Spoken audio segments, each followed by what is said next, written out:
হযরত আলী কানে কানে যা বললেন, নবীজি গেফার গোত্রের নেতা আসছে, আবু যর গেফারি। নবীর শ্বশুর বাড়ি মা খাদিজার বাড়ি 2 তলা বাবা, কাঠের সিঁড়ি বেয়ে বেয়ে নবী নিচে নামতাছে। এবার এত জোরে একটা আওয়াজ দিবা, তোমার জীবনে কোনোদিন এত জোরে আওয়াজ দাও নাই। আবু যর গেফারি আমার নবীরে দেখতেছে, সিঁড়ি বায়া বায়া নামতাছে, মনে হইতেছে পূর্ণিমার চাঁদ। পূর্ণিমার চাঁদ বুঝি ঘরের থেকে সিঁড়ি বায়া বায়া নামতেছে। আবু যর গেফারি বাবা পাথরের মূর্তির মতো, কোনো আওয়াজ নাই, কোনো শব্দ নাই, বসার থেকে দাঁড়ায় পড়ছে নবীরে দেখা, অপলক নেত্রে নবীর চেহারার দিকে তাকায় আছে। আবু যর গেফারির সামনে আমার এতিম নবী কখন আসছে আবু যর গেফারি নিজেও জানে না। আবু যর গেফারি আমার নবীর চেহারার দিকে তাকায় বলে, এই চেহারা কোনদিন মিথ্যাবাদী সেটার বাটপারের চেহারা হইতে পারে না গো। এই চেহারাটা কোনদিন কোন বাটপার মানুষের হতে পারে না। আবু যর গেফারি একটা দৌড় দিয়ে আমার নবীর হাত মোবারক ধরিয়ে একটা চুমা দিয়ে দিলেন। নবী আবার আবু যর গেফারির ঘাড়ের পরে হাত দিয়ে বসাইলেন দস্তরখানের মধ্যে। দস্তরখানে বসাইয়া জিজ্ঞেস করে, আপনার নামটা কি? আমার নাম আবু যর, আমি গেফার গোত্রের নেতা। নবী একবারও জিজ্ঞেস করে নাই আপনি কি জন্য আসছেন। নবী আমার বললেন, আপনি খাওয়া দাওয়া করেন, রেস্ট লন, কিন্তু আপনি যে এত কড়া পাহাড়ের মধ্যে দিয়ে আমার বাড়িতে আসছেন, এইটা যদি মক্কার বেঈমান গুলো দেখে, আপনারও বিপদ আমারও বিপদ। আপনি খাওয়া দাওয়া করে চুপচাপ করে বের হয়ে যাবেন, কারো সাথে কোনো কথা বলবেন না। আবু যর গেফারি বলে, দুনিয়ার মানুষটা মুহাম্মদ সাল্লাল্লাহু আলাইহি ওয়াসাল্লামের ব্যবহার দেখে আমি পাগল হয়ে গেলাম।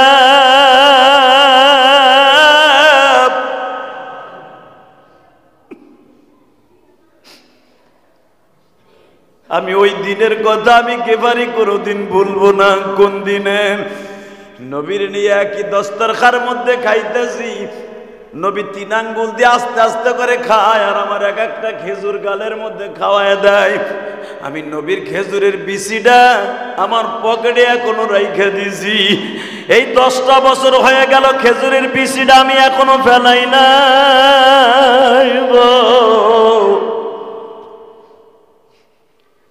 যখনই আমার ক্ষুধা লাগে, নবীর খাওয়ানো ওই খেজুরের আঠিটা আমি গালের মধ্যে দিয়া সুইং গামের মতো চোষা মারি। মাত্র কয়েক মিনিটের ভিতরে আমার পেটটা ভরিয়ে যায়। আবু যর গেফারি রাদিয়াল্লাহু তাআলা আনহু বলেন, কোন আবু যর গেফারি বাবা? তোমরা হয়তো জানো যে আবু যর গেফারি ফাতেমার কবরের কাছে যে বলছিল, এ কবর, তোর মাঝে এমন একজন মহিলা আসতেছে যে হলো নবীর মেয়ে ফাতেমা। তোর মাঝে এমন একজন মহিলা আসতেছে যে হলো জান্নাতি যুবকদের সর্দার। জান্নাতি যুবকদের সর্দারের মা ফাতেমা কবরে আসতেছে। কবর, তোর মাঝে এমন একজন মহিলা আসতেছে যেই মহিলা শেরে খোদা আলীর বিবি, জীবনে কোনোদিন স্বামীর মনে একটা কষ্ট দেয় নাই। সেই ফাতেমা আসতেছে, তুই কি তার সাথে খারাপ ব্যবহার করবি? কবরের মধ্যে থেকে আওয়াজ আসতেছে, আবু যর রে, আমি ফাতেমা বলতে কোনো মহিলা চিনি না।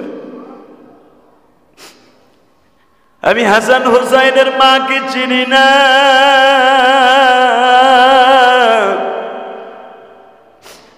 আমি দুনিয়ার কোনো মানুষ চিনি না। আমি চিনি আমার মধ্যে যে ভালো কাজ নিয়ে আসবে।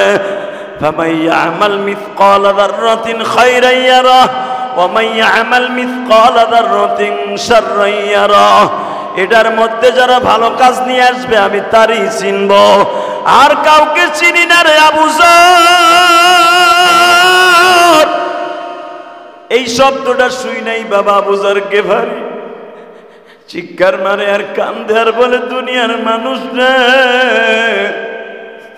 কবর এমন একটা জায়গা যে কাউরে খাতির করব না। কেমনে থাকবা ওই কবরে পড়িয়া, বন্ধু বান্ধব কাউকে সে পাবনা, সাপে কাটবে গুর্জ মারবে যেই ঘরে মাওলা সারা কেহ নাই রে দেখি।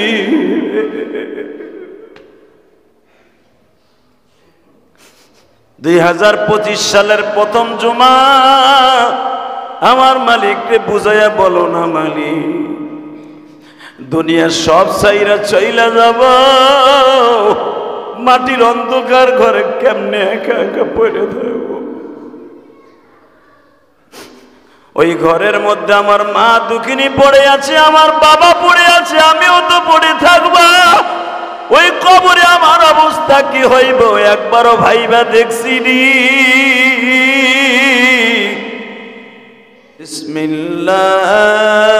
বিসমিল্লাহির রহমানির রহিম।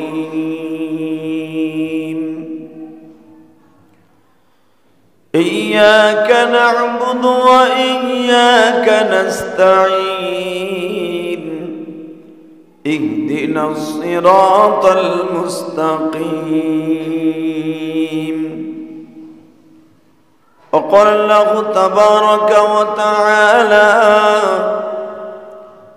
إن الله وملائكته يصلون على النبي يا أيها الذين آمنوا صلوا عليه وسلموا تسليما لا إله إلا الله لا إله إلا الله لا إله إلا الله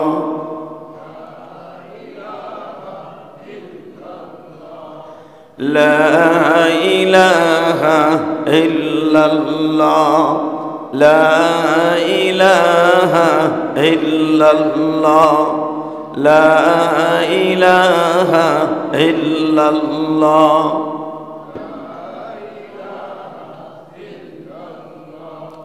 لا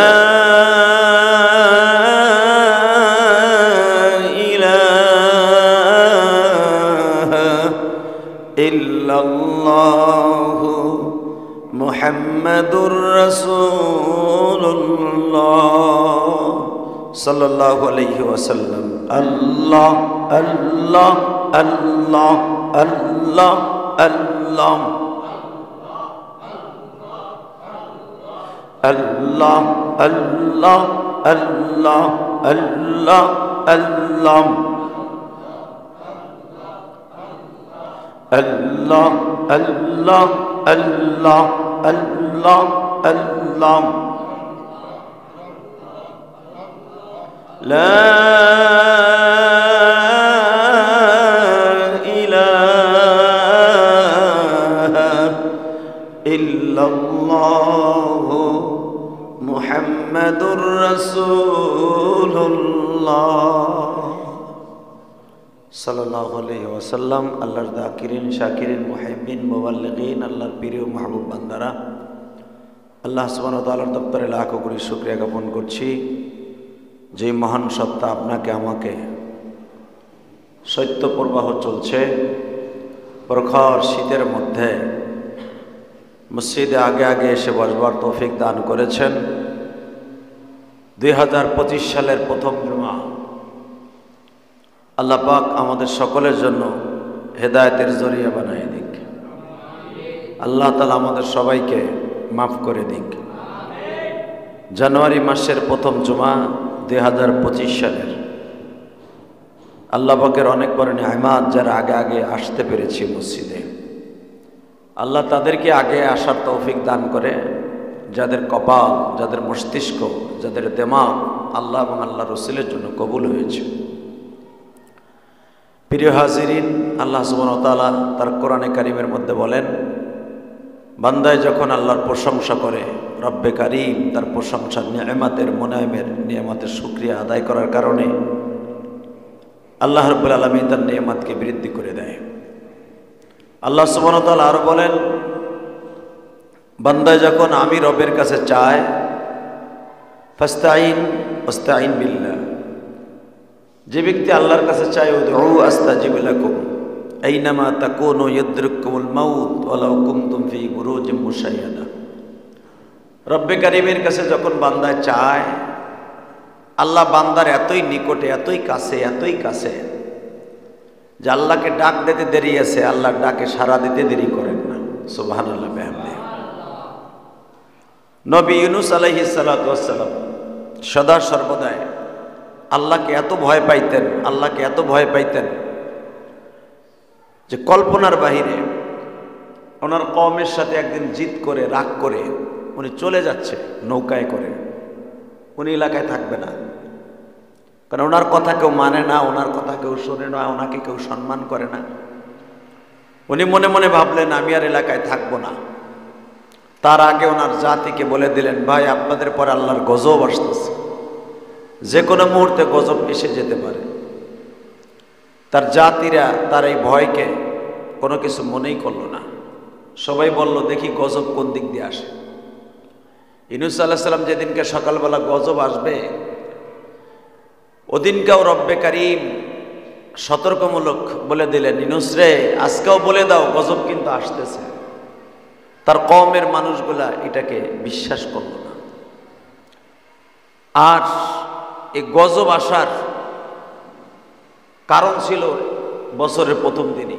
কারণ আমাকে যেরকম জানুয়ারি মাসের প্রথম জুমা, ঠিক ওই জামানায় ইউনূস আলাইহিস সালামের কাছে এবং প্রত্যেকটা নবীর কাছে বছর শুরু হইতো মুহররম মাস থেকে। আরবি বছর মুহররম মাস থেকে শুরু হয়।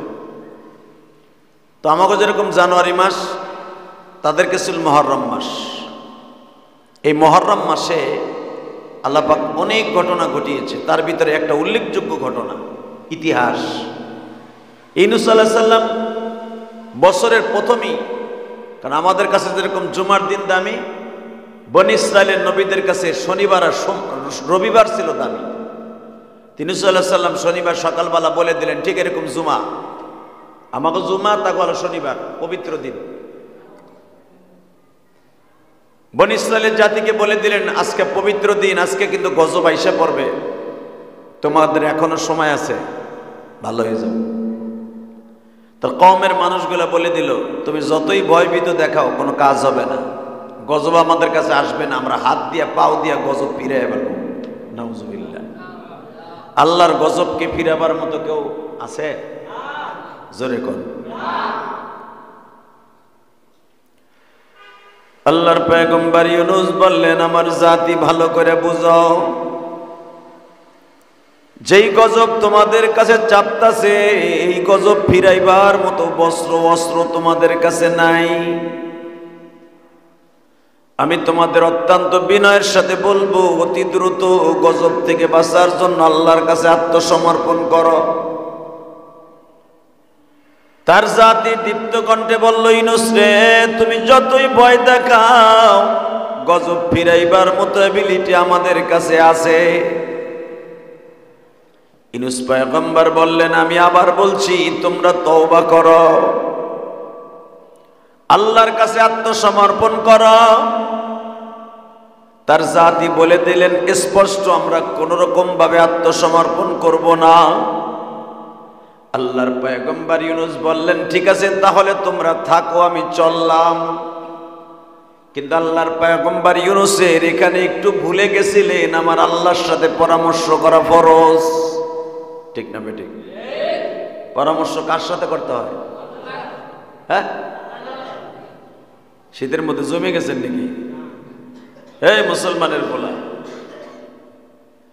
ইউনূস আলাইহিস সালামের এখানে একটু ভুলে গেছিলেন, বলা যাবে না ভুল করছে, ভুলে গেছিলেন যে আল্লাহর সাথে পরামর্শ না করে কোন কাজ করা ঠিক না। তো যখন বলে দিলেন ঠিক আছে তোমরা থাকো, গজব তোমরা ফিরাইবা ফিরাইও, আল্লাহর পয়গম্বর ইউসুফ, আল্লাহর পয়গম্বর ইউনূস আল্লাহর সাথে পরামর্শ না করে রওনা দিলেন কড়া মেজাজে।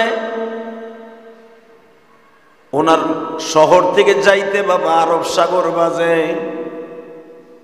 আরব সাগরের একটা ক্যানেল খাল আছে, সুইস খাল, এখনো পর্যন্ত আছে ইরাক, বাগদাদ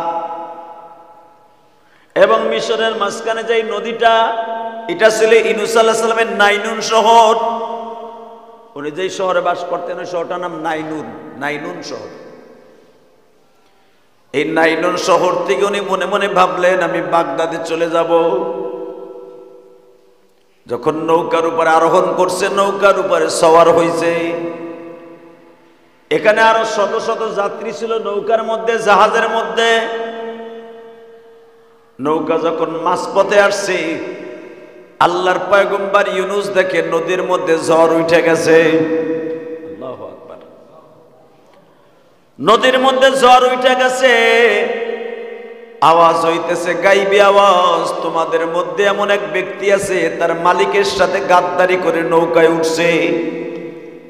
মালিকের কাছে না বইলা সে পালায়া চলে আসছে। এই লোকটারে নদীর থেকে, নৌকার থেকে ফেলায়া না দিলে নৌকা বাঁচবে না। সুবহানাল্লাহ। মালিকের সাথে গাদ্দারি করে আইছে, মালিকের সাথে না বইলা, মালিকের সাথে পরামর্শ না করে পালায়া করছে। ওই লোকটারে নৌকাতে ফেলাই দাও, তাহলে নৌকা কিন্তু যতগুলো শত শত যাত্রী আছে সব মরবো। সূরা ইউনূসের মধ্যে আসছে, ইউনূস আলাইহিস সালামের নামে একটা সূরা আছে কোরআন শরীফের মধ্যে, সূরা আম্বিয়ার মধ্যে আসছে, সূরা সাফফাতের মধ্যে আসছে, বিভিন্ন জায়গায় একটু একটু খণ্ড খণ্ড আলোচনা। আল্লাহর পয়গম্বর ইউনূস নৌকার মধ্যে চাদর গায়ে দিয়ে বসে আছে। মনে রাখবেন পয়গম্বরদেরকে দেখলেই চেনা যায় এটা পয়গম্বর, ঠিক না বেটি? পয়গম্বরদের কয়েকটা বৈশিষ্ট্য মনে রাখবেন। এক নম্বরে পয়গম্বরদের চেহারা সুন্দর। কালো কোনো মানুষকে আল্লাহ পৃথিবীতে নবুয়তি দেয় নাই। সুবহানাল্লাহ বলেন। নবীদের চেহারা ছিল পৃথিবীর শ্রেষ্ঠ হিরোর মতো চেহারা, নবীদের মতো চেহারাবান মানুষ আল্লাহ পৃথিবীতে কোনো মানুষ বানায় নাই। এক নাম্বার নবীদের বৈশিষ্ট্য। দুই নম্বর নবীদের বৈশিষ্ট্য, তাদের ভিতরে আল্লাহ এমন গুণ দান করেছেন, কোন পাগল ছাগলকে আল্লাহ নবুয়তি দিতেন না। তাদের জ্ঞান আল্লাহ এত বেশি দিচ্ছেন, যে কোনো মানুষের সামনে দাঁড়ায়া সাথে সাথে তার জ্ঞানের পরিধি দিয়া বুঝাই দিতে পারতেন উনি পয়গম্বর। তিন নম্বরে হলো আল্লাহ রাব্বুল আলামিন নবীদের ভিতরে এমন কিছু মুআজিজা দান করেছিলেন, অলৌকিক অদৃশ্য, যেগুলা মানুষের দ্বারা সম্ভব না, সেগুলো নবীদের দ্বারা আল্লাহ দান করেছিলেন। 4 নম্বরে কোন একটা খারাপ বংশের ভিতরে আল্লাহ নবী পাঠাইতেন না। সুবহানাল্লাহ বলেন না? এই 4টা গুণ দিয়া আল্লাহ নবীদেরকে বানাইতেন।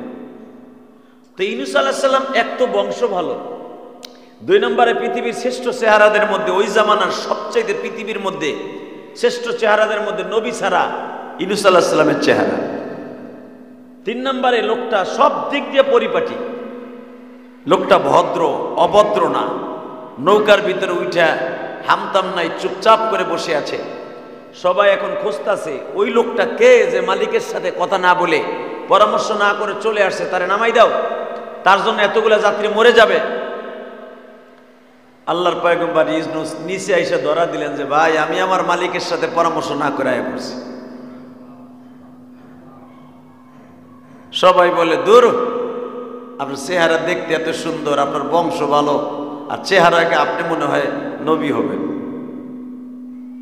আপনার চেহারাকে আপনি নবী হবেন, এটুকু মা আপনার চেহারাকে আপনি নবী। আমাদের বিশ্বাস হয় না আপনি মালিকের সাথে গাদ্দারি করে আসতে পারেন। সুবহানাল্লাহ। আল্লাহর পয়গম্বর ইউনূস বললেন, ভাইরে বিশ্বাস করেন আমি সত্য কথা বলছি, আমি আমার মালিকের সাথে পরামর্শ না করে আয়া পড়ছি রাগ করে। সবাই বলে এত সুন্দর মানুষ যে নিজের অপরাধ নিজে স্বীকার করে, সে কোনোদিন মালিকের সাথে পরামর্শ না করে আসতে পারে না। আমরা বিশ্বাস করি না, এটা অবিশ্বাসের যোগ্য না, বিশ্বাসের যোগ্য না। ইউনূস আলাইহিস সালাম বলে, আমি কসম করে বলছি আমি আমার মালিকের সাথে কথা না বলে চলে আসছি। সবাই বলে আপনার মুখের কথা বিশ্বাস করি না। লটারি ধরি, লটারি যখন আপনি নিজে ধরা দিছেন যে আমি আমার মালিকের সাথে কথা না বলে চলে আসছি, দেখি আমি লটারি দিয়ে দেখি আপনার নাম আসে কিনা। ভাইজান লটারি যখন দিছে প্রথমে আসছে ইউনূস আলাইহিস সালামের নাম। আবার যখন ইউনূস আলাইহিস সালামের নাম আসছে, আল্লাহর পয়গম্বর চাদর দিয়া চোখ মুছে আর বলে, মালিক। তাহলে বোঝা গেল আমার মতো অপরাধী এই জাহাজে আর কেউ নাই। সবাই বলে আপনার চেহারায় বলে আপনি কোনোদিন মালিকের সাথে গাদ্দারি করে আসতে পারেন না। তারা তো মনে করছে দুনিয়ার কোনো মালিক হবে, কিন্তু উপরের যে মালিক এটা কারো অন্তরে নাই।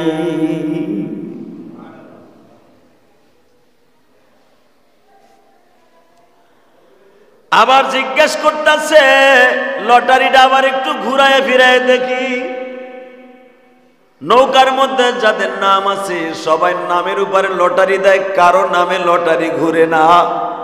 আবার দ্বিতীয়বার করে ইউনূস নবীর নাম। সুবহানাল্লাহ, জোরে কন। এই মিয়া চুপ হয়ে বই রয়েছেন, পাথরের মূর্তির মতো বই রয়েছে মিয়া।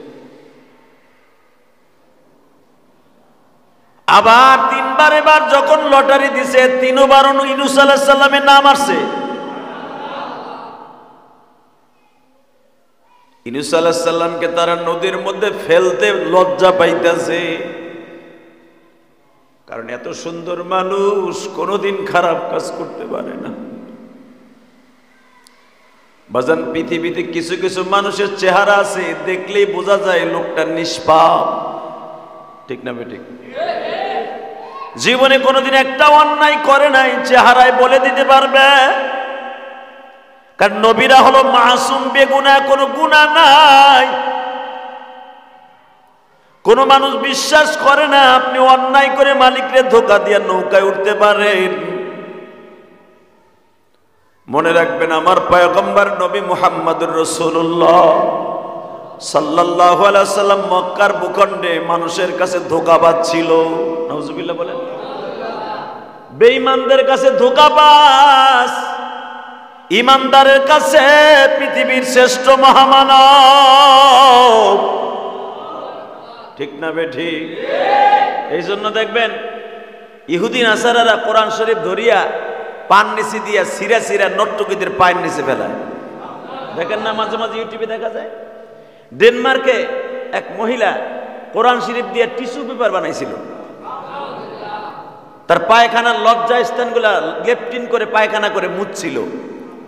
ওই মহিলা যে সময় এই কাজ করেছে আমার মাবুদের কোরআন দিয়া, ইতিহাস প্রমাণ করে তার শরীরের ওই জায়গা থেকে এমন পছন ধরছে 3 মাসের ভিতরে ক্যান্সার হইয়া, এইডস হইয়া দুনিয়ার থেকে মহিলা পস্তে পস্তে বিদায় নিছে।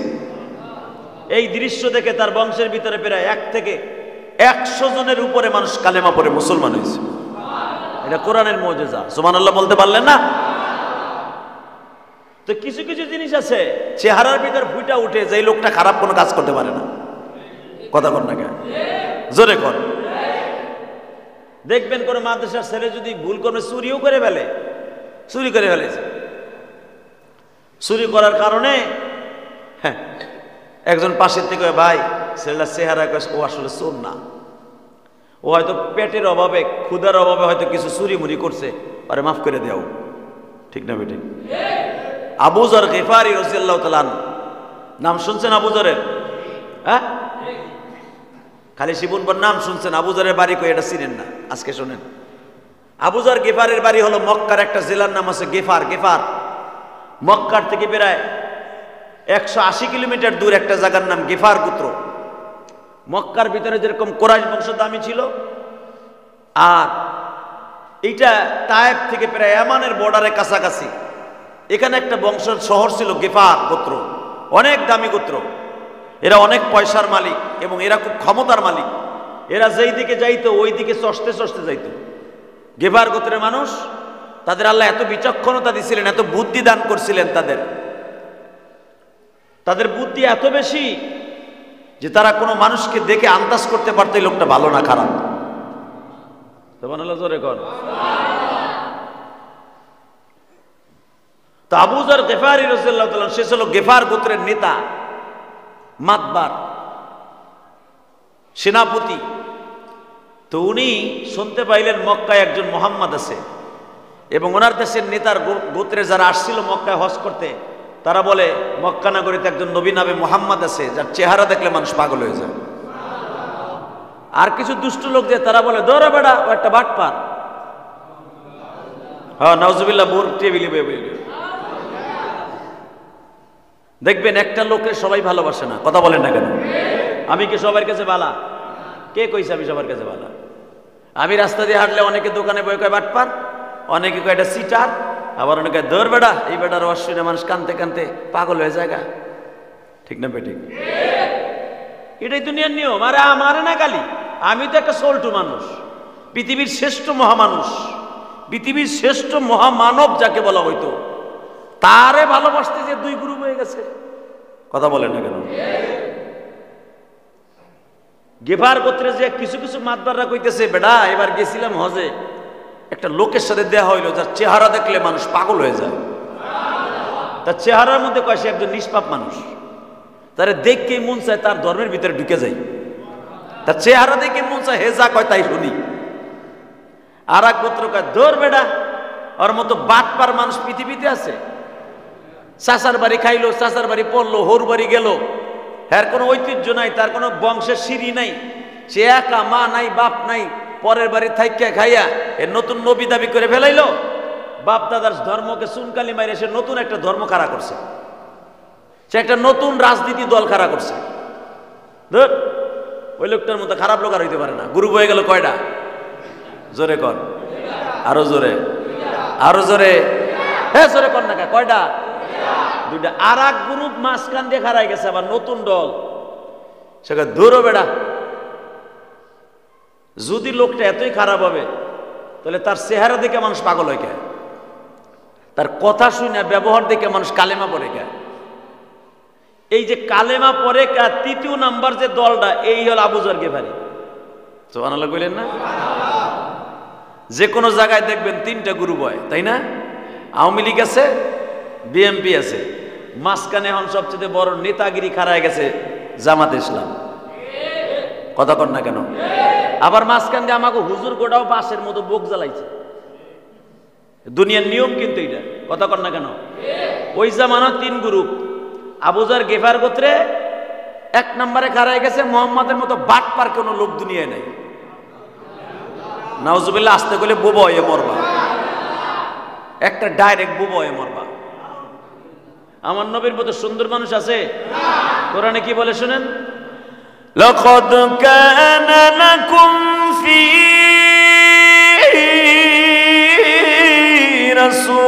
রাসূলিল্লাহি উসওয়াতুন হাসানাহ। এটা রবের ভোট। পৃথিবীর শ্রেষ্ঠ মহামানব, পৃথিবীর শ্রেষ্ঠ চরিত্রের অধিকারী, ওয়া ইন্নাকা লাআলা খুলুকিন আযীম, আমার নবী মুহাম্মদ রাসূলুল্লাহ। এই ভোটটা কার? জোরে কর, আরো জোরে। আল্লাহ যা চায় তাই হয়, ঠিক না বেঠিক? বান্দা যা চায় তাই হয় না। ভালো করে বুঝবেন। আওয়ামী লীগ জামাতরে নিষিদ্ধ ঘোষণা করছিল না? জামাত ইসলাম বলতে বাংলাদেশে কোনো দলই থাকবে না, নিষিদ্ধ। এই দল নিষিদ্ধ, পোস্টার মাইকিং সব নিষিদ্ধ। এখানে আওয়ামী লীগই নিষিদ্ধ। কথা কর না কেন? বেশি দিন না, 6 মাসের ডিফারেন্সে পোল্ট্রি, পুরা পোল্ট্রি। এই পোল্ট্রিটা কে দিছে? তাহলে বোঝা গেল ক্ষমতার মালিক হে তুমি আর আমি না, চান্দু।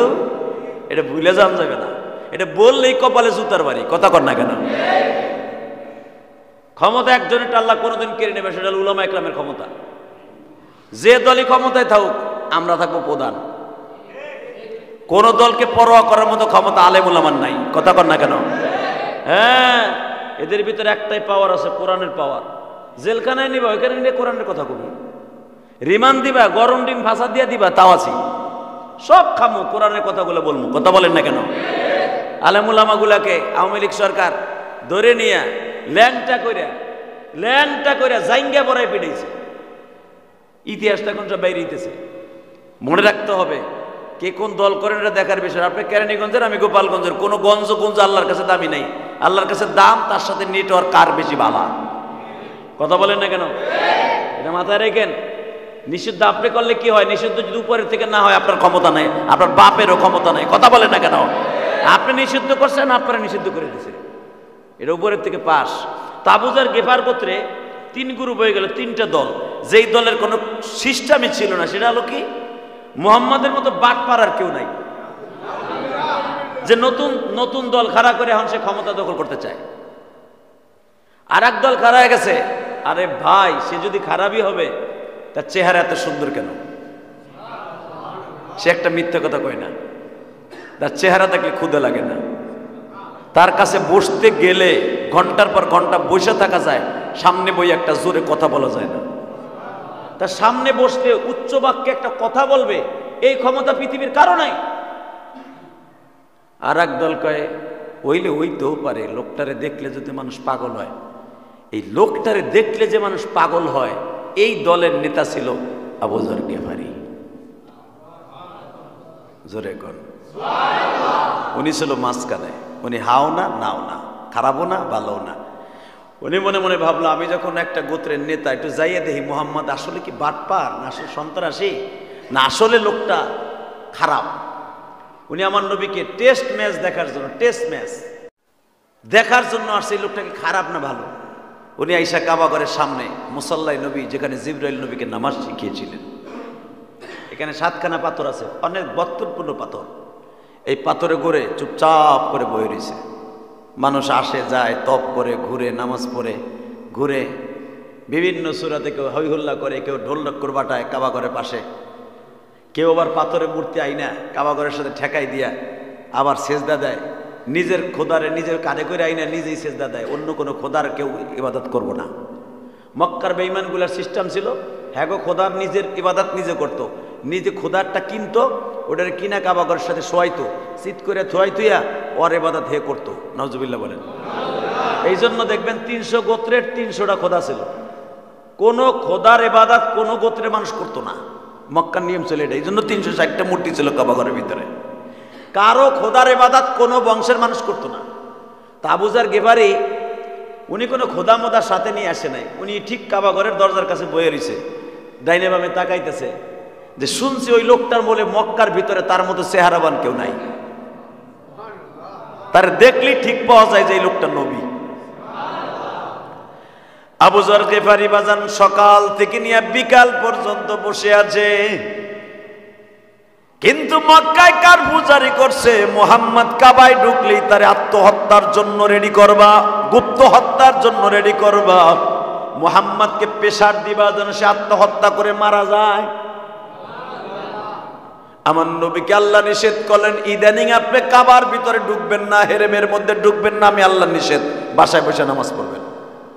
তাহলে বোঝা গেল, রাস্তা যদি ক্লিয়ার না হয়, মসজিদে যদি ভেজাল থাকে, মসজিদে আসাও আপনার জন্য নিষেধ, বাসায় বসে নামাজ পড়বেন যদি আপনার দুশ্মন থাকে। এটা হাদিস, নবীরে বলে দিলেন, আপনি আপাতত হেরেমে ঢুকবেন না, নামাজ বাসায় বসে পড়বেন। সুবহানাল্লাহ বলেন না? ঠিক ওই টাইমে আবু যর গেফারি আইছে। কারফিউর সময় নবী মুহাম্মাদের ঢোকা নিষেধ, কারফিউ, ডাইরেক্ট কারফিউ, মুহাম্মাদের কোনো মুসলমান মক্কায় ঢুকতে পারবে না, হেরেমে ঢুকতে পারবে না। ইন দি মিন টাইমে আবু যর গেফারি সকাল দিয়ে বয়ে রয়েছে, একই জায়গায় একই সিস্টেমে, ডাইনে তাকায় বামে তাকায়, যে মুহাম্মদ নামে কোনো লোকের নাম শুনতে পাই কিনা, ওই চেহারার মানুষ পাওয়া যায় কিনা। হঠাৎ করে দেখে কেউ নাই, কিন্তু মনে রাখবেন, আমার নবীর চেহারার সাথে কিছুটা মিল ছিল হযরত আলী রাদিয়াল্লাহু তাআলা। আমার নবীর চেহারার সাথে মিল ছিল হাসান হুসাইনের চেহারার মিল, আমার নবীর চেহারার সাথে মিল ছিল ফাতেমার চেহারার মিল। এই জন্য বাপ চেহারাওয়ালা মেয়েদের কপাল অনেক ভালো হয়, আলহামদুলিল্লাহ বলতে পারলেন না? ফাতেমার চেহারার মিল সরাসরি নবীর সাথে মিল ছিল, আর মা ফাতেমার চেহারার সাথে মিল ছিল হাসান হোসেনের চেহারা। আলীর চেহারার সাথে নবীর চেহারার মিল ছিল নাক আর এই চলের দিক দিয়া। তো আলী রাদিয়াল্লাহু চেহারা ছিল টল ফিগারওয়ালা, অনেক সুন্দর চেহারা। সে আবু যার গিফারির জিজ্ঞেস করে, ভাই আমি যতবারই দেখলাম আইলাম, সকাল বিকালে এই পর্যন্ত 10 বার আইলাম, আইয়ে দেখি আপনি একই জায়গায় বয়ে রয়েছেন। কারণ সাহাবীদের একটা নিয়ম ছিল, যখন কোনো মানুষ কাবার মধ্যে ঢুকতেন অন্য কোনো জায়গার থেকে আইসা সাহাবা একরাম তাদের খোঁজ খবর নিতেন। দেখবেন দাওয়াত ও তাবলীগের কাজ যারা করে, একটা লোক দোকানের সামনে যায়, যদি দাড়ি টুপি দেয় একটা কলেজের বন্ধুরে, যারা তার পিঠে হাত দেয়, ভাই বাড়ি কই, তোমার নাম কি, কি করো, নামাজ টামাজ পড়ো? পড়ো ভাই, নামাজ ছাড়া উপায় নাই, বলে কি বলে না? এই সময় তো মুসলমানরা দাওয়াত দেয়, ওই সময় একটা কাফের খুঁজতেন যে একটা এরকম ভালো ছেলে পাওয়া যায় কিনা, তার কালেমায় আনা যায় কিনা। তাহলে যে পিঠে হাত দিছে, ভাই আপনার নাম কি? এমন ভয়াবহ পরিস্থিতি যে তার জিজ্ঞেস করবে আপনি আসছেন কি জন্য, এই শব্দটা ব্যবহার করতে পারতেছে না, গোয়েন্দা আলীর পিছনে লাগানো। সুবহানাল্লাহ বলেন না? এত ভয়ঙ্কর দৃশ্য। এমন একটা সময় গেছে, আপনাকে মনে আছে, সাইদি সাহেব যখন মারা গেল, আমি দোয়া করছিলাম বাসায় বইয়া। এমন একটা সময় আসলো, আপনারা জানেন জুনায়েদ বাবুনগরী যখন মারা গেল, সে তো আমার উস্তাদ। জুনায়েদ বাবুনগরী মারা যাওয়ার পরে আমার এই বাসায় বইয়া কে বা কাহারা জুনায়েদ বাগুরির নামে দোয়া হবে ইলিয়াস রহমান জিহাদির এই মসজিদে একটা পোস্টার ছাপায় দিল। এই পোস্টারটা ফেসবুকে দেখা 2 থানার থেকে 11 গাড়ি পুলিশ আইছিল আমার ধরার লেগে। আপনারা জানেন না, আওয়ামী লীগের যত পোলাপান আছে সব আমার বাড়ি ঘেরাও করছে। ইলিয়াস রহমান জিহাদি জুনায়েদ বাবুনগরী হেফাজত ইসলামের নেতা। হালাকে আমি দুনিয়ার কোনো রাজনীতি করি না, এই মসজিদে পরে বহুতবার বলেছি, কথা বলেন না কেন? আমি কোনো দল করি না। জুনায়েদ বাবুনগরী একটা ছবি না, একটা পোস্টার, যে জুনায়েদ বাবুনগরীকে নিয়ে উনি মারা গেছে। আরে ভাই, বঙ্গবন্ধুর লেগে কি আমরা দোয়া করি না? জিয়াউর রহমানের লেগে দোয়া করি না? এ কথা কর না কেন? মুসলমান মরলেই তো দোয়া করি, করেন না? তো সে মুসলমান হিসাবে হয়তো হইতে পারে, সেই হিসেবে একটা পোস্টারকে ছাপাই দিয়েছে জুনায়েদ বাবুনগরী আজকে আসরের পরে দোয়া হবে। এই পোস্টারটা দেখার লগে লগে এই থানার এসপি ডাইরেক্ট আমার অ্যারেস্ট করার জন্য 11 গাড়ি পুলিশ পাঠাই দিয়েছে আমার এই বাড়িতে। আপনারা সবাই জানেন, অকথ্য ভাষায় গালিগালাজ করেছিল। এই কেরানীগঞ্জ সবাই ভাবছিল ইলিয়াস রহমান জিহাদির বুঝে আজকে ধরে নিয়ে যাবো, এত সহজ। কথা বলেন না কেন? তাহলে বুঝালাম, একটা মৃত ব্যক্তির লেগে দোয়া করব, সেই দোয়া করার পোস্টারকে ছাপাইছে, সাথে সাথে ইলিয়াস রহমান জিহাদির অ্যারেস্ট করতে হবে, সে হেফাজতের নেতা। পরে খুঁজে মুজে দেখে আমি হেফাজতের নেতাও না, কোনো নেতা হই না, কিচ্ছুই না। কে পোস্টারটা ছাপাইছে, কে ছাড়ছে, তার কোনো হদিসও নাই। তাহলে বোঝা গেল এমন একটা সময় গেছে, কথা বললেই সাইদির লেগে দোয়া করবে সেটাও নিষেধ। কথা বলেন না কেন? আহমদ শফির লেগে দোয়া করবে ওটাও নিষেধ। দোয়া করতে হবে একমাত্র বড় বড় নেতার লেগে, বঙ্গবন্ধুর লেগে, নইলে জিয়াউর রহমানের লেগে। সব আলো এই দেশে সোলা। কথা কর না কেন? তার আলো দেশের নেতা আর আলেমুলামা যেগুলো, এগুলো সব চোর। আল্লাহ কয় আর হবে না, এবার দোয়া চাইস। কথা বলেন না কেন? দোয়া জোর করে নেওয়া যায় না, দোয়া কোথার থেকে নিতে হয়? জোরে বলেন, কোথার থেকে? আপনি দোয়া করতে নিষেধ করলেও কি হবে, যদি উপরের থেকে দোয়া করা আইসা যায়, এমনি ইলিয়াস রহমান জিহাদির সামনে তার নাম চলে আসবে। কথা বলেন না কেন? এটা হলো দোয়া অন্তরের থেকে। আপনি জোর করে বলেন বঙ্গবন্ধুর নাম প্রত্যেক মসজিদ দোয়া করতে হবে, না করলে ওটা চাকরি শেষ। দোয়া ঠিকই করবে, আল্লাহ দিও জান্নাত দিও, মনে থেকে কইবে আল্লাহ তুমি খুঁড়ে দিও। কথা কর না কেন?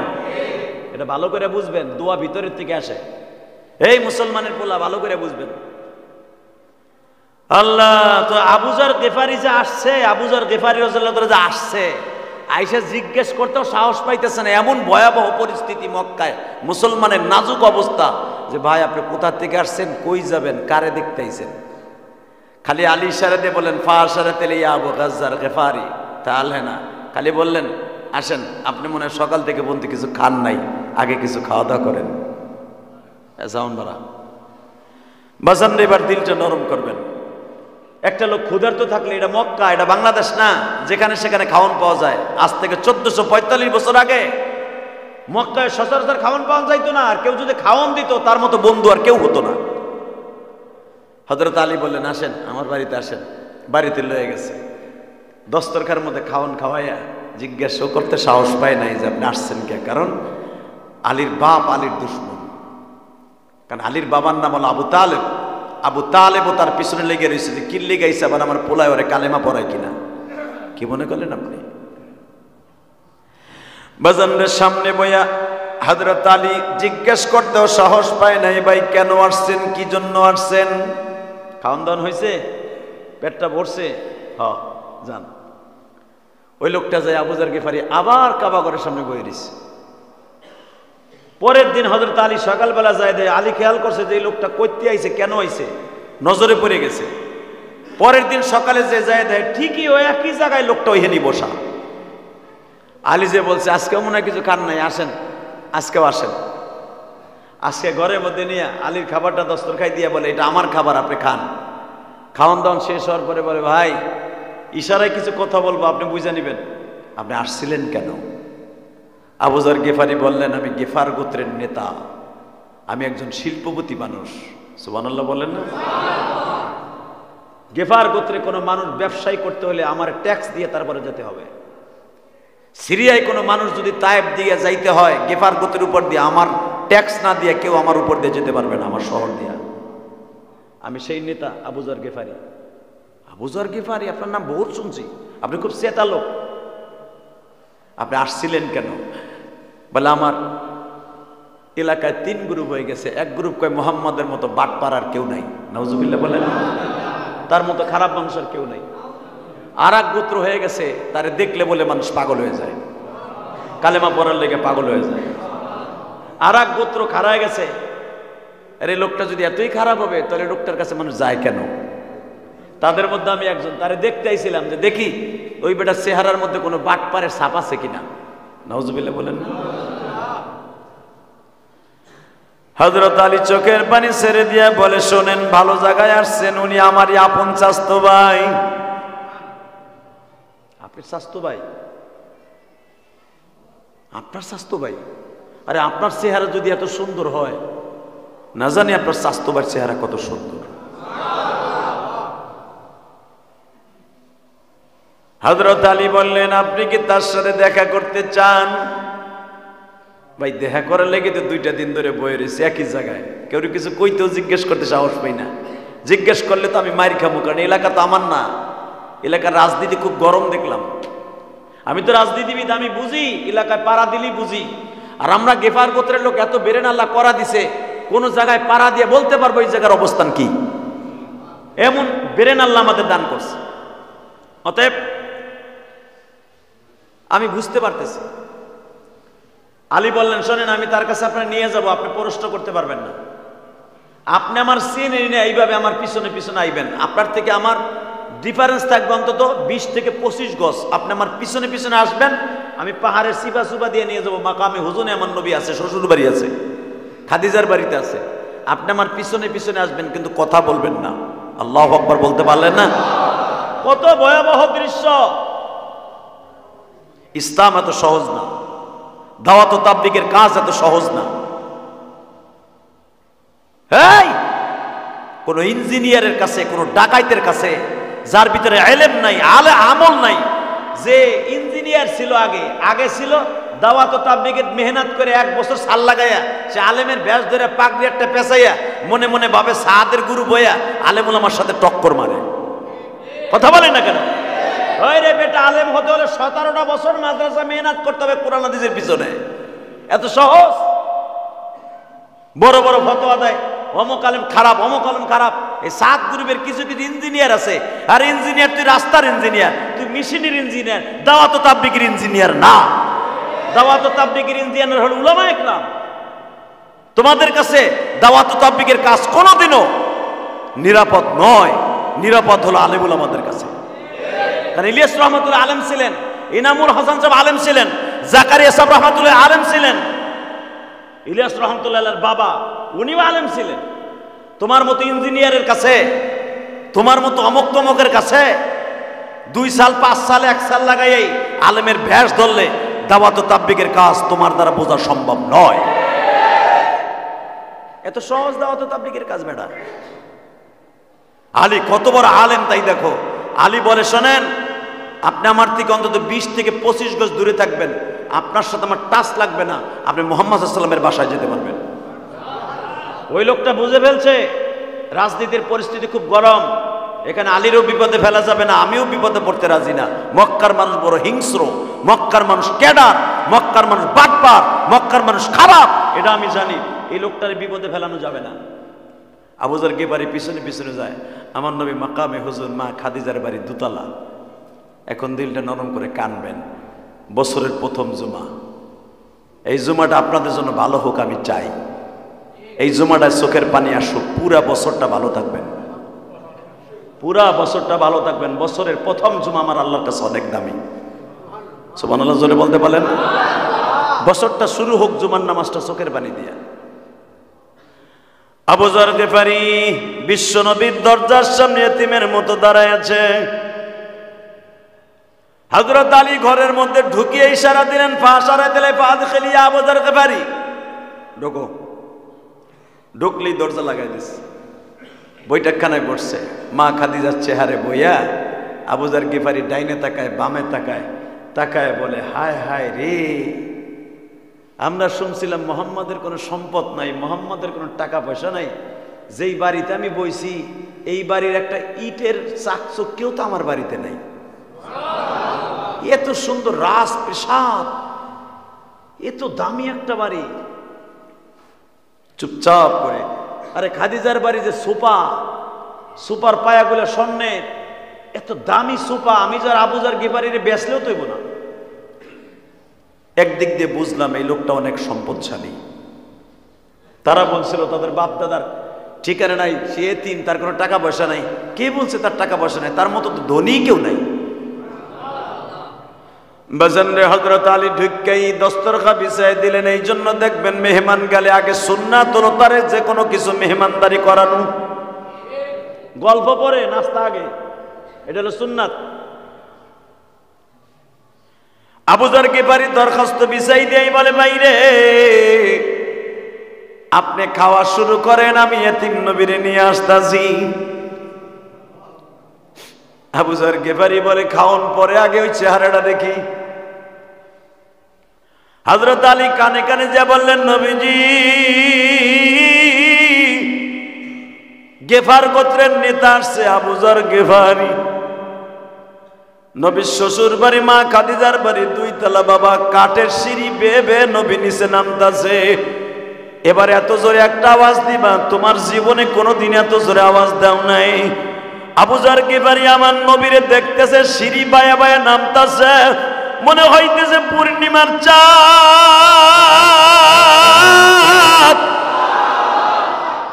পূর্ণিমার চাঁদ বুঝি ঘরের থেকে সিঁড়ি বায়া বায়া নামতাছে।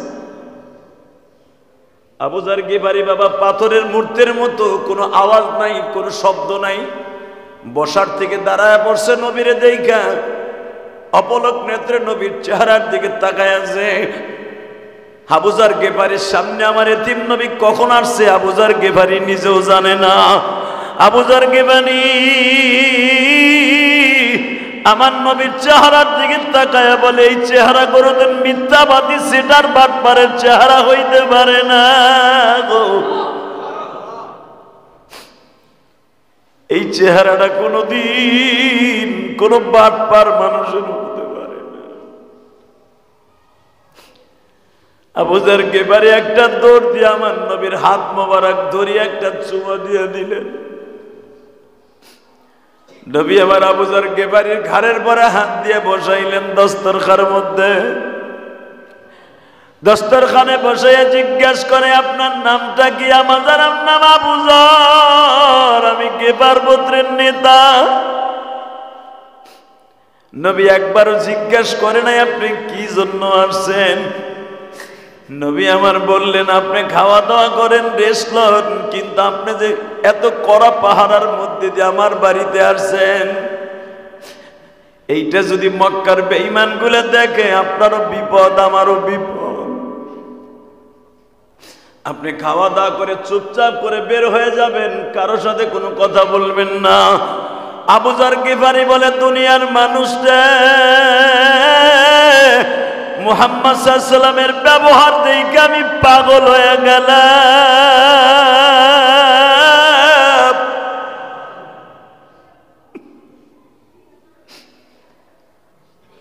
আমি ওই দিনের কথা আমি কেবারই কোনোদিন ভুলবো না। কোন দিনে নবীর নিয়ে একই দস্তরখার মধ্যে খাইতেছি, নবী 3 আঙ্গুল দিয়ে আস্তে আস্তে করে খায় আর আমার এক একটা খেজুর গালের মধ্যে খাওয়ায় দেয়।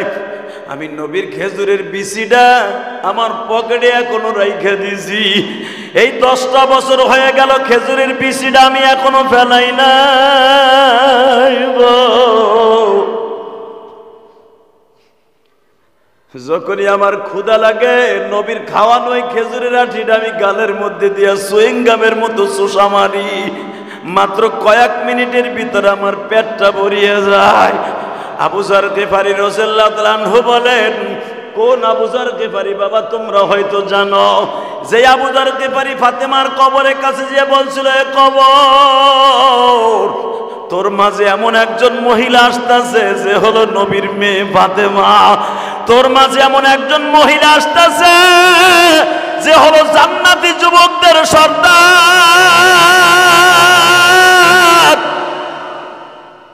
জান্নাতি যুবকদের সর্দারের মা ফাতেমা কবরে আসতেছে। কবর, তোর মাঝে এমন একজন মহিলা আসতেছে যেই মহিলা শেরে খোদা আলীর বিবি, জীবনে কোনোদিন স্বামীর মনে একটা কষ্ট দেয় নাই। সেই ফাতেমা আসতেছে, তুই কি তার সাথে খারাপ ব্যবহার করবি?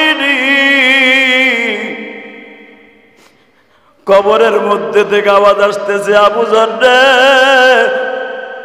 আমি ফাতেমা বলতে কোনো মহিলা চিনি না। আমি হাসান হুসাইনের মাকে চিনি না।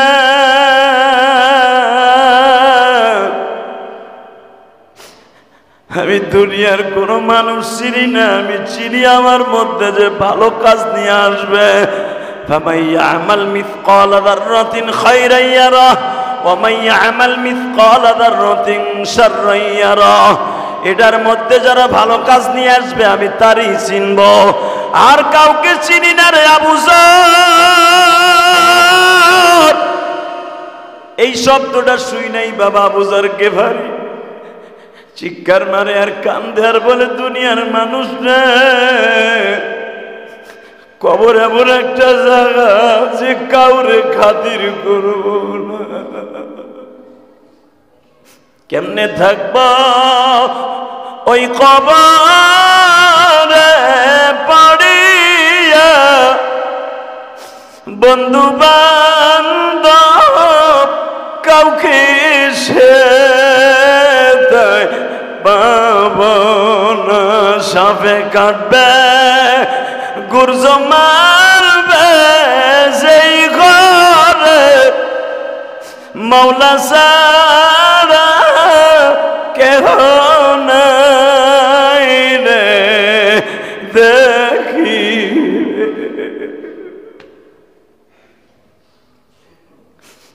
2025 সালের প্রথম জুমা। আমার মালিককে বুঝাইয়া বলো না, মালিক দুনিয়ার সব চাইরা চইলা যাব, মাটির অন্ধকার ঘরে কেমনে একা একা পড়ে থাকব। ওই ঘরের মধ্যে আমার মা দুঃখিনী পড়ে আছে, আমার বাবা পড়ে আছে, আমিও তো পড়ে থাকবো। ওই কবরে আমার অবস্থা কি হইব একবারও ভাইবা দেখছি নি।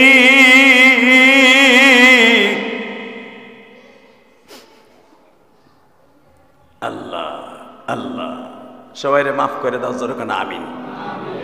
বছরের প্রথম জুমা আমার মালিকরে বুঝে কও, হতে পারে 2025 সাল আমার জীবনের শেষ সাল, আর আমি বাঁচবো না। ঠিক না বে ঠিক? দুনিয়ার সব বাহাদুরি আমার বন্ধ হয়ে যাবে যেদিন আমার চোখ দুটা বন্ধ হয়ে যাবে। আমার সন্তান বলবে এটা মরা লাশ। আমার ঘরে এত আদরের বিবি, ওই ডাইনিটা বলবে এটা আমার। ওই ডাইনি বলতে বাধ্য হবে এটা মরা লাশ। কথা বলেন না কেন? ওই বিবি বলতে বাধ্য হবে, আমার ওই ছেলে বলতে বাধ্য হবে আমার বাপ আর বাপ নাই, লাশ হয়ে গেছে। আমার বন্ধু বান্ধব বলবে এরে আর রাখা যাবে না, ওর মরা লাশ। আমি তখন সবার কাছে সবচেয়ে কুত্তার একটা দাম আছে, আমারও সেই দাম নাই, ঠিক না বেঠিক? কুকুরের পিটাইয়া হলো পরে রক্ত আবার খাওন দেয়, আর আমি মারা গেলে জোহরের রক্তে মারা যাবো আসরের পরে, আর আমার কেউ দাম নাই। সবাই আমার কুকুরের মতো দূর দূর করে তাড়ায় দেবে, আবার এত স্বাদের বাড়ি এত স্বাদের গাড়ি কিচ্ছু আমার কাজে লাগবে না। কথা বাস্তব না অবাস্তব? এই ভালো করে বুঝবেন, বাদশা হারুন আর রশিদ ইন্তেকালের পরে, ইন্তেকালের আগে ওনার মুরিদকে বলে গেছিলেন, ওনার 4 জন খাদেমকে বলে গিয়েছিলেন, এই আমি মরার পরে আমার হাত দুইটা কাফনের কাপড় উপর রেখে দিবা। কেন রাখবা? আমি বলছি। হুজুর কেন রাখবো? হাত দুইটা তো বাইর করে নিষেধ। তুমি দেখবা, জরিপ করবা আমার এই হাত বাহিরে দেখে কে কি মন্তব্য করে। ওনার হাত যখন বাহিরে রেখে দিছে মোনাজাতের মতো, এক গ্রুপ কইতেছে দেহ বেড়ায় মরার পরও তার সম্পদের লোভ যায় নাই, হে হাত পাইতে ভিক্ষা চাইতেছে। কথা বলেন না কেন? আর এক গ্রুপ কইতেছে দেখ বাচ্চা হারুন আর রশিদ যে সারা জীবন স্বর্ণের খাটে ঘুমাইছে, তার বাবা সেও বাচ্চা ছিল স্বর্ণের খাটে ঘুমাইছে, তার জীবনটাই স্বর্ণের প্লেটে খাইছে, স্বর্ণের গ্লাসে পানি খাইছে, আজকে দেখ খালি হাতে বাচ্চা হারুন আর রশিদ চলে যাইতেছে। এটাই বুঝাইতেছে দেখ আমার 2 হাতের মধ্যে কিচ্ছু নাই, সব খালি। বাজানরে ভালো করে বুঝবেন, আবু যর গিফারি, ওই আবু যর গিফারি নবীর বাসার থেকে যখন রওনা দিয়া যায়, যাওনের সময় শুধু একটা কথা বলে দিয়া যায়, নবী গো আমি আবার আসবো কালেমা পড়ার লঙ্কা। এই আবু যর গিফারি বলেছিলেন, মানুষের চেহারাদের আন্দাজ করা যায় এই মানুষটা ভালো না খারাপ। কথা ঠিক না বেঠিক? অতএব আল্লাহ রাব্বুল আলামিনের কাছে আমরা তওবা করি, এই প্রথম জুমা থেকে নিয়ত করি 1 ওয়াক্ত নামাজ জীবনে কামাই দেব না, ইনশাআল্লাহ। যতদিন বাঁচবো বেশি বেশি করে আল্লাহর রাস্তায় দান করব। যা ইনকাম করব, 40 টাকা ইনকাম করলে 1 টাকা আল্লাহর রাস্তায় দেয়, এটা আমার জন্য ফরজ। এটা আপনি জানেন মাসলাটা? 40 টাকা ইনকাম করলে, 40 লাখ টাকা থাকলে 1 লক্ষ টাকা আল্লাহর রাস্তা আপনার দিতে হবে, এটা ফরজ। খালি কামাইয়া ব্যাংকে থুয়া দিবেন আর আল্লাহ আপনার ব্যাংকে ভরে দিব না। এমন একদিন আসবে সব একসাথে টান মারবে, তখন আপনার সব শেষ। সারা জীবন যা কামাবেন তার 10 ভাগের 40 ভাগের 1 ভাগ আল্লাহর রাস্তায় কিছু না কিছু দান করে যাবেন, সারা জীবন বাহাদুরের মতো থাকবেন ইনশাআল্লাহ। বলেন আল্লাহ আমাদের সবাইকে। ربنا ظلمنا أنفسنا وإن لم تغفر لنا وترحمنا لنكونن من الخاسرين. ربنا فاغفر لنا ذنوبنا وكفر عنا سيئاتنا وتوفنا مع الأبرار.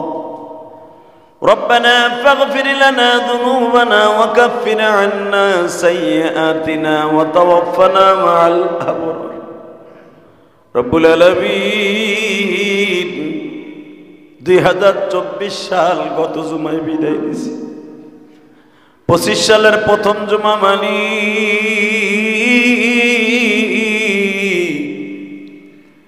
এই জুমার মধ্যে যারা হাত তুলছে কার জানো মা নাই বাবা নাই, কার জানো জোরের ভাই নাই,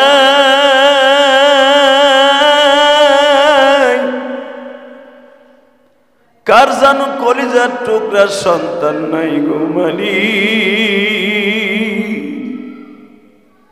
কে বা হবে সঙ্গে আমার মরণে, কে বা হবে সঙ্গে আমার কবরে।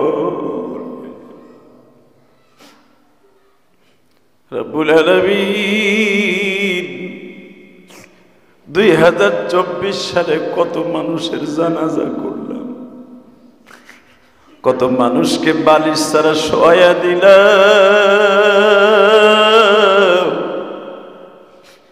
কত মানুষ গাড়ি অ্যাক্সিডেন্টে মারা গেল। আল্লাহ জানি না কোন দোকানে আমার কাফনের কাপড় রেডি হয়ে আছে, কোন বাসের জারে আমার কাফনের কাপড় পরিধান করাবার পরে কবর চাটায় অপেক্ষা করতেছে। আমার জীবনের শেষ গোসলের জন্য সাবান অপেক্ষা করতেছে। রব্বুল আলামিন বছরের প্রথম জুমায় 25 সালের জীবনের সব গুনাহগুলি মাফ করে দাও। চোখের পানিগুলা কবুল করে আমাদের ছেলে মেয়েগুলা সবাইকে তুমি কবুল মঞ্জুর করে নাও। আমানি এখানে যারা হাত তুলছে কে অসুস্থ কে সুস্থ আমি জানি, যারাই সুস্থ অসুস্থ প্রত্যেককে তুমি কবুল মঞ্জুর করিয়া নাও। যাদের ব্যবসা বাণিজ্য খারাপ বরকত দিয়ে দাও, হালাল রিজিকের ব্যবস্থা করিয়ে দাও। আল্লাহ আমাদের দোয়া কবুল মঞ্জুর করে নাও মালিক। আল্লাহ তুমি এদের সবাইকে মাফ করে দাও। আল্লাহ আল্লাহ এদের সবাইকে মাফ করে দাও। যারা দান করছে এদের দানগুলো কবুল করো। এদের ছেলে মেয়েগুলোকে নেককার বানায় দাও। আল্লাহ এদেরকে 5 ওয়াক্ত নামাজি বানায় দাও। এদের ব্যবসা বাণিজ্যে বরকত দিয়ে দাও, হালাল রিজিকের ব্যবস্থা করে দাও। আল্লাহ আজকে শুন মেম্বার সাহেবের বোনটা মারা গেছে, আল্লাহ তার কবরের সওয়াল জবাব আসান করে দিও। মাইকে বারবার এলান হয় অমকের বোন, অমকের বিবি, অমকের ভাই চলে গেছে। কবে যেন মাইকে এলান হয়ে যায় ইলিয়াস রহমান জিহাদিও আজকে দুনিয়ায় নাই। আল্লাহ মাইকে এলান হওয়ার আগে ইমান আমলগুলো ঠিক করে দিও। আল্লাহ আল্লাহ আমাদের দোয়া কবুল মঞ্জুর করে নাও। যারা অসুস্থ আছে তাদের সবাইকে সুস্থ বানায় দাও। আল্লাহ অনেক দূর থেকে মিরপুর থেকে এখানে জুমা পড়তে আসে আমার ভাইরা, কত কষ্ট করে শীতের মধ্যে। আল্লাহ এদের প্রতিটা কদমে কদমে হাজার হাজার নেকির ব্যবস্থা করে দিও। আল্লাহ একজাক তরুণ আমাকে অনেক ভালোবাসে, মেহরবানি করে এদেরকে যোগ্যতা সম্পন্ন এবং কামাইতে চাকরিতে নকরিতে বরকত দান করে দাও। ওয়াসাল্লাল্লাহু তাআলা আলা খায়রি খালকিহি মুহাম্মদ ওয়া নূরি আরশি সাইয়্যিদিনা মাহুম বিরহমাতিকা।